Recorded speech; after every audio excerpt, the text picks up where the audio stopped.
Fighting for her life. That's what a woman is doing tonight after crashing on Coliseum Boulevard. We'll tell you what happened. As fear of bird flu grows, you'll hear about the impact at the Fort Wayne Zoo and what zoo workers are doing to protect animals. And President-elect Trump will take office in just a few days. We'll look at security measures along with one of his first orders of business. Keep it here. Bringing you the latest news and weather from your hometown. This is Fox 55 News at 6. Good evening. Thanks for joining us. I'm Tara Brantley. Brian is off tonight. Today's weather brought the factor. We had sunshine and warm temperatures, and it was so nice not to need to layer up. Let's get the Chief Meteorologist Beverly Perry for tonight's outlook. Beautiful weather today. Oh, so nice outside. It almost felt like a heat wave considering where we've had our temperatures. But today our highs topped out in the middle 40s. We definitely overachieved thanks to abundant sunshine and a south wind. We still have that pesky wind, but it's keeping our temperatures fairly steady in around 40 degrees in Fort Wayne, about 39 in Bluffton. We're coming in at about 37 in Warsaw. And this evening we're going to hover in the upper 30s to about 40 degrees before our rain snow mix arrives. I'll have the latest on timing next. Beverly, thank you. A woman is battling life-threatening injuries tonight after she was hit by a car on Coliseum Boulevard. The crash happened just after 7:30 this morning. Police tell us walk across the street when she was hit by a vehicle traveling east. They say the driver immediately stopped and is cooperating with the investigation. Their initial findings suggest alcohol and speed were not factors in the crash. Freedom and equality. That is what got dozens of women up early this morning to head to Washington, D.C. for the People's March. Fox 55's Troy Grant was there as they loaded up a bus to bring us this story. And just like that, they're headed to Washington, D.C. once again. This morning here at Plymouth Congressional Church, dozens of women from Northeast Indiana's NOW chapter gathered in a charter bus to head to D.C. They say they're searching for equality and freedom going into this next presidential term. You know what? I'm done being quiet. I'm going to make some noise. Amy Sloan is participating in the People's March for a second time. She marched in D.C. back in 2017 when Donald Trump was first elected president. She says she didn't think she'd be doing this again. And as a woman, this election in particular, she says, feels similar to a slap in the face. It's the most qualified person that could have ever run. And to think that, you know, she was rejected partly on the because she's a woman. You know, this is the second time, third time. I mean, when are we ever going to get a woman in office? This is crazy. All the other countries in the world have women leaders. What's wrong with us? President of the Northeast Indiana NOW chapter, Kiernan O'Dowd, says this is partly why their work isn't done yet. I mean, we don't see that he did a whole lot other than lower taxes for the ultra-rich. We expect that to happen again. We're concerned about the price of food. We're concerned about the price of gas. We're concerned about our economy and our rights as individuals. The People's March will take place tomorrow in Washington, D.C. Crowds will gather at multiple locations throughout downtown D.C., but they will all eventually end at the Lincoln Memorial.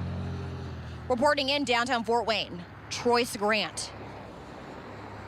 And now his trip to Washington comes as final preparations are underway for the second inauguration of President-elect Trump. Of course, security is front and center for those on the Hill. There will be about 25,000 law enforcement and military personnel on site to make sure the inauguration runs smoothly. The FBI says it's not currently tracking any credible threat, but there's always a risk for a lone wolf attack. After his inauguration, it seems one of the first items on Mr. Trump's to-do list would be to keep TikTok on people's phones. Today, the Supreme Court upheld an incoming ban that will block the app in the U.S. Alexandria Hoff has reaction to the decision.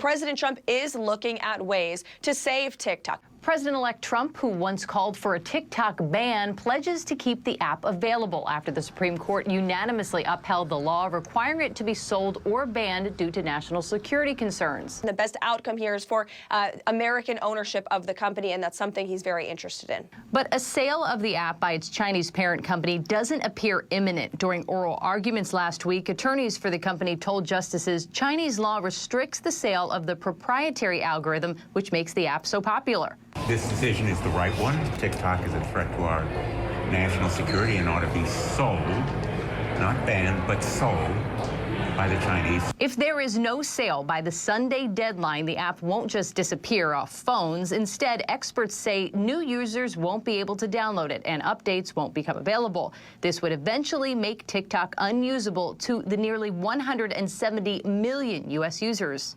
Disappointment. I do believe that banning a social media app like TikTok is a violation of the First Amendment. Today's ruling by the Supreme Court got mixed reactions from lawmakers, many who are now pushing for the app to be saved and are advocating for a deadline extension. We have to find a way to save it so that we can have the time to fix the flaws. On Friday, President-elect Trump said he spoke to China's president on the phone about TikTok and other issues, but his transition team has not said how he plans to save the app from going dark. TikTok's CEO is among several high-profile guests expected at Trump's inauguration this Monday. In Washington, Alexandria Hoff, Fox 55 News. The bird flu is the newest virus to make an appearance around the U.S. It's an airborne illness that can be fatal. Fox 55's Laquan Richardson is at the Fort Wayne Zoo to tell us how they're keeping birds and staff safe. As you can see, I'm here at the Fort Wayne Zoo where the vets are taking the necessary steps to make sure that the birds here are safe from the bird flu as cases are popping up around the U.S.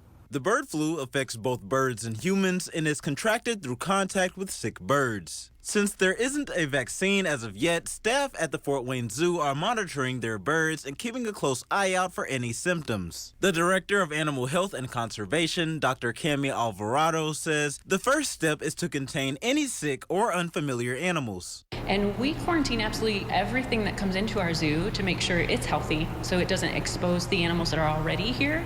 But if there's an animal that lives with us and under our care that gets sick, we can utilize that space in the other direction and quarantine them immediately, do any sort of diagnostic testing that we need to figure out exactly what it is. Alvarado also says the zoo has separate staff for different areas. That way it limits crossover and risk for contamination. And if any birds do experience any sickness when the zoo does open, there would be limited access to the bird exhibits. Now, the zoo won't be open until closer to March, so Dr. Alvarado says the vet team are working to make sure all animals are safe from the virus. Reporting from the Fort Wayne Zoo, I'm Laquan Richardson, Fox 55 News. And tonight, a new warning from the Centers for Disease Control and Prevention when it comes to testing for the bird flu. On Thursday, the CDC issued an alert following a few mysterious bird flu cases in the U.S. People tested positive without any known exposure to the animals. The agency urged doctors and hospitals to perform advanced testing called subtyping. It should be done for all hospitalized patients who test positive for the flu. Doctors say the risk of bird flu infections still remains low for the general public. So far, about 100,000 Americans have been hospitalized with type A flu this season. Doctors expect that number to double before the season is over.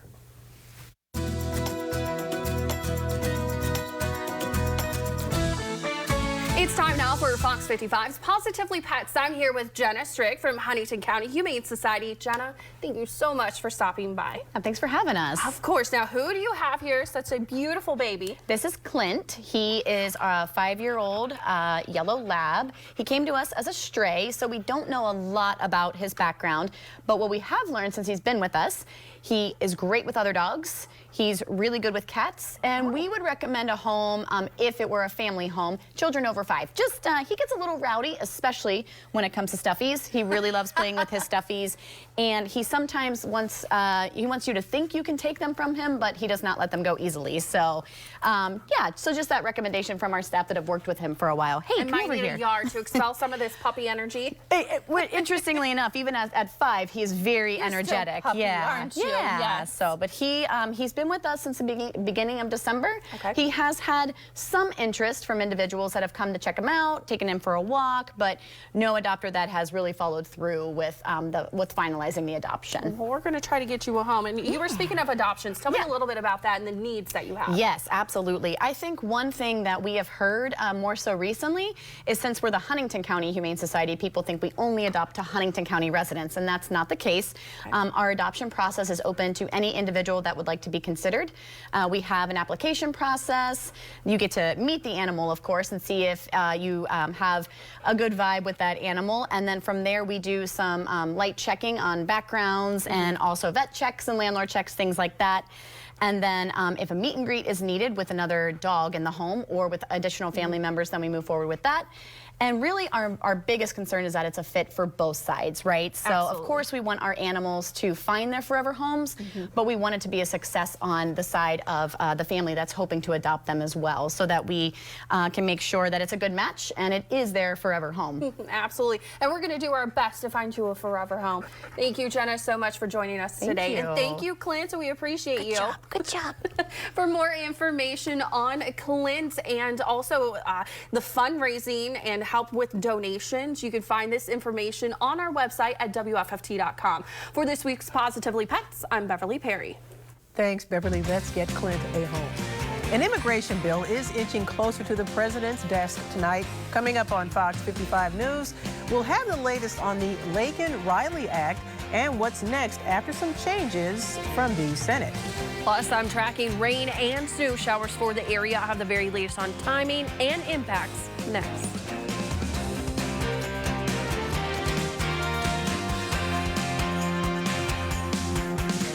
Tonight's Positively Pets on Fox 55 is brought to you by Ziegler Subaru. Our family, providing your family with the ultimate automobile experience. Tens of thousands of people are still under evacuation notices tonight in Southern California as firefighters continue to battle deadly blazes. There is hope progress will be made, but at this point, returning home is a pipe dream for many. Maribel Gonzalez reports from one of the hardest hit areas in LA.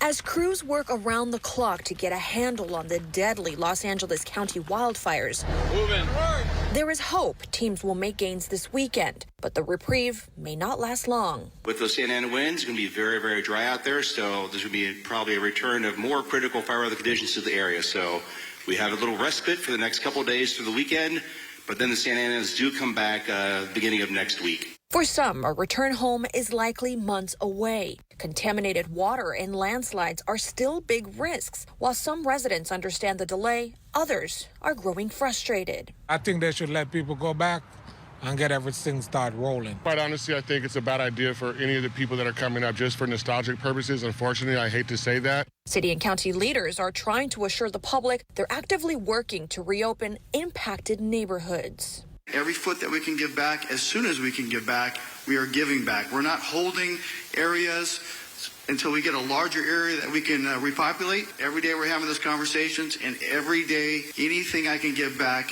as a unified command, we're giving back once it's safe. I promise you that, as your chief, that the LAFD will stand with you as you continue to clean up and rebuild your communities. Maribel Gonzalez, Fox 55 News. The Laken-Riley Act is inching closer to the president's desk tonight. The GOP-led immigration bill requires the detention of undocumented migrants who are charged with certain crimes.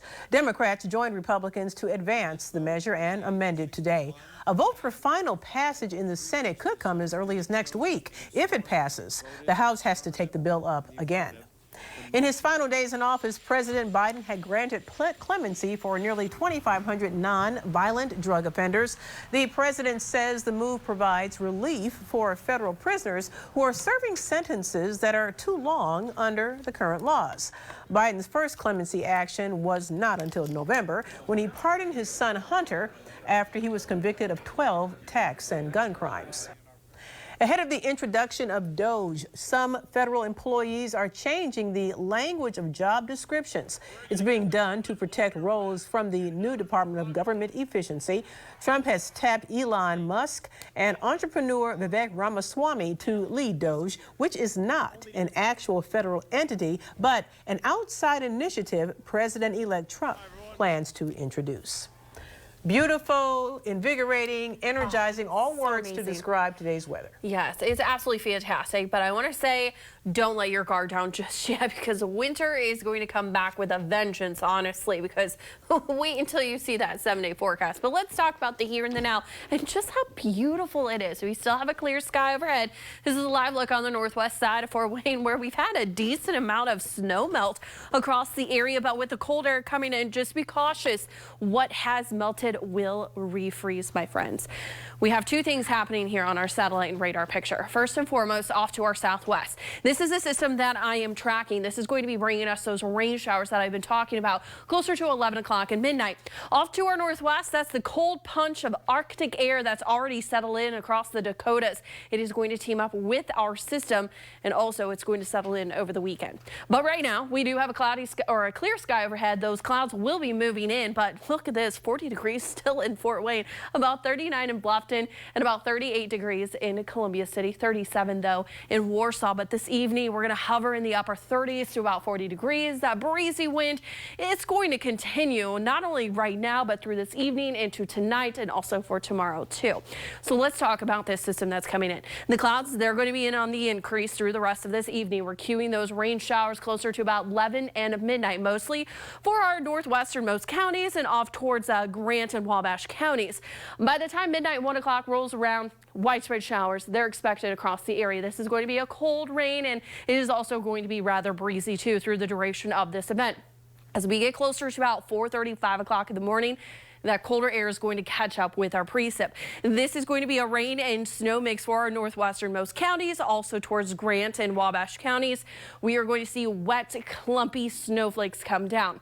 By the time daybreak rolls around, that cold air, it's going to win. We're looking at some snow showers, especially along and east of I-69 at this point in time. It's going to be a slushy snow, and that's going to be coming down to the surface, but it will impact our roadways. So plan accordingly. And as we go throughout the day on Saturday, we're going to have more of a north and northwest wind. It's going to kick on the lake effect machine. We'll see some flurries and snow showers, but more importantly, some very cold air will be pumping into our area. So looking at road impacts, overnight slick roads will be possible, especially between 3 and 4 o'clock starting. By the time Saturday morning rolls around, we're looking at slushy, slick roads. This is due in part by that snowfall, that wet snowfall, and that slush in the afternoon will in fact freeze. So looking at our temperatures, notice we're right around that freezing mark through about midday. In the afternoon, we're going below that. Temperatures in the afternoon will be in the 20s, and we're going to continue that downward spiral. So as we go throughout the weekend, just be cautious of any of those puddles. They will refreeze. The slush, it will refreeze, my friends. And as we get ready for next week, oh gosh, be sure to find every single layer and heavy jacket as you can find. We're looking at wind chills as cold as 20 below, Tara. Ooh, dangerous. All Very right. dangerous cold. Beverly, thanks. So yes, it is still winter, but you're already talking about baseball. I know. I'm already looking ahead here. Yep, we've got some big news coming out of Tin Caps camp already this afternoon. We will break that down and plenty more next in sports.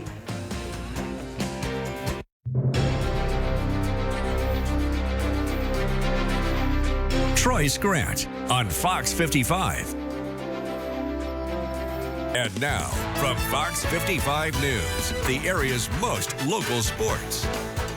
Welcome in, everyone, to your Friday evening sports. We're just a few months from the start of baseball season already, and the Fort Wayne Tin Caps are ready to welcome in the newest coaching staff. The organization announced today that Lucas Ray will manage the Tin Caps this upcoming season. Now, Ray's already seen plenty of success in his young managerial career, and he'll now hope to bring that energy to Parkview Field this summer. Ray managed the ACL Padres in 2022 and 23. Before then, he led the Single-A Lake Elsinore Storm to the California League Championship Series last season. Ray will replace outgoing manager Mike Daly. The Tin Caps roster of players is then set to be announced in late March. Checking out the rest of the Tin Caps coaches, pitching coach Thomas Eshelman will join 2 clubhouse managers as the only holdovers from last year's staff. Former AA hitting coach Junior Garcia will join the team, while last year's Padres rookie ball manager Luis Mendez will come to Fort Wayne as a bench coach. 5 other analysts and coaches will be making their Fort Wayne debuts this upcoming spring. Turn our attention to Indianapolis now, where IHSA is hosting its first ever girls wrestling state championship. More than 24 girls from Northeast Indiana specifically have all earned spots in that championship draw. And now we've still got bouts still to play, but 3 of our local girls still have a path to a title in their weight classes. 13 in total are guaranteed top 8 finishes. We'll have an update on any potential champions coming up tonight in the locker room. And we're also tracking a couple of high school basketball conference tournaments tonight. In the ACAC tournament specifically, girls matchups include Heritage at Southern Wells and Jay County at Bluffton. On the boys' side, Harrison faces Adams Central, with that game being played at Southern Wells. Jay County takes on Woodland, tipping off from Bluffton. Then in the NECC tournament there, the girls have Central Noble at Eastside and Westview at Fairfield in the semifinals matchups. And then Central Noble and Garrett play at Eastside for the boys, while Westview and Busco play each other at Fairfield. That's going to do it for your local sports. More tonight at 10. Sounds good. All right. Exactly. Thank you, Drew. Remember, not so bad tonight. No, not so bad. The rain arrives close to midnight. Then it gets cold this weekend. Okay. That does it for us. Keep it. Make sure keep it here. We're going to see you back here tonight for First at 10.